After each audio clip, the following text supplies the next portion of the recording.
guys, so we got this lamp. It was broken. The shaft broke about an inch of it. It was a 10mm shaft, so we ordered a thread die 10mm by 1. We ended up cutting both the shafts about 1 inch. That was about the length of the broken piece. We rethreaded both shafts.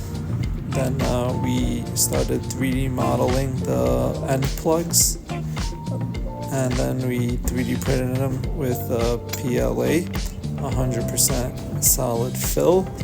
Then we put back the lamp post and we wired it up to the on and off switch at the bottom, and we cleaned it up and delivered.